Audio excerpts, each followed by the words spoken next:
ভাঙড়ের হাতিশালা দক্ষিণপাড়া এলাকায় বাঁশবাগান থেকে বোমা উদ্ধার। এলাকায় চাঞ্চল্য।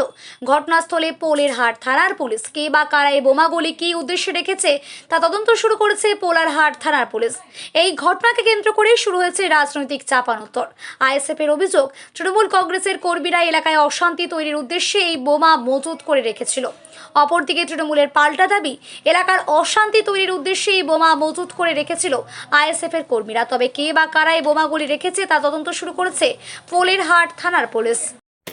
বোমা উদ্ধার মানে এখানে দেখো, গত পঞ্চায়েতে এখানেও উদ্ধার হয়েছিল, এবারও উদ্ধার হয়েছে। গত পঞ্চায়েতে যে মহিলা দেখতে পেয়েছে, এবারও সে মহিলা দেখতে পেয়েছে।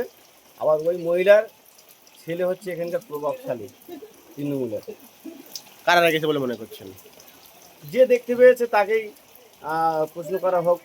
আমরা চাই এখানে এনআইএ তদন্ত হোক, তাদেরকে যারা এই কাজ করেছে তাদের শাস্তি হোক। আমাদের যদি কেউ করে থাকে তাদেরও শাস্তি হোক।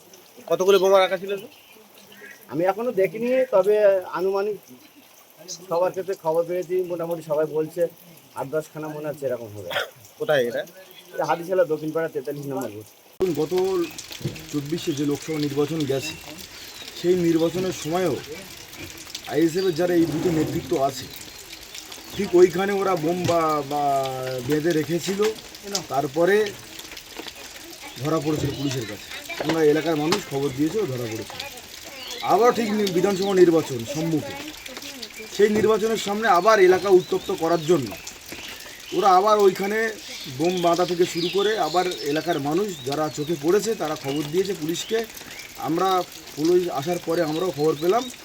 আমি একটা জিনিস আমাদের এই ভাঙড় বিধানসভার বিধায়ক নওশাদ সিদ্দিকীকে প্রশ্ন করতে চাই, যে আপনার দলের যারা প্রতিনিধি আছে এই বুথে, আপনি তাদেরকে বলুন না যে 5 বছর কি উন্নয়ন করছে, এই উন্নয়নকে সামনে রেখে ভোট চাইতে কেন এলাকা অশান্তি করতে হবে।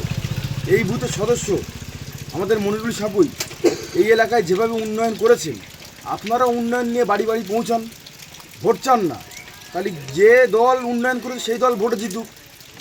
আপনারা কেন এলাকা অশান্তি করার চেষ্টা করছেন? আমি ভাঙড়ের বিধায়ক নওশাদ সিদ্দিকীকে বলবো যে আপনি প্লিজ আমাদের ভাঙড়কে আর অশান্তি করার চেষ্টা করবেন না। আমরা শান্ত ভাঙড় চাই, নতুন ভাঙড় চাই, উন্নয়নের ভাঙড় চাই। যে দল উন্নয়ন করবে মানুষ তাকে ভোট দিক, স্বতঃস্ফূর্ত মনোভাব নিয়ে মানুষ ভোট দিক। আমাদের কোনো আটকানোর কোনো প্রশ্নই নেই।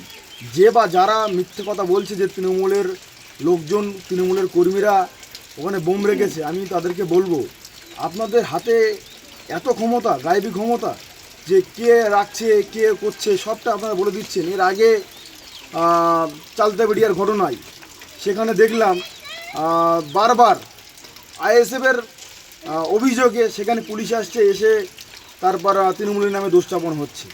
আপনাদের এতটা গায়েবী ক্ষমতা হয়ে গেছে যে কে করছে আপনারা সঙ্গে সঙ্গে বলে দিচ্ছেন, আর কোথায় বোম রাখা আছে সেখানে বলে দিচ্ছেন।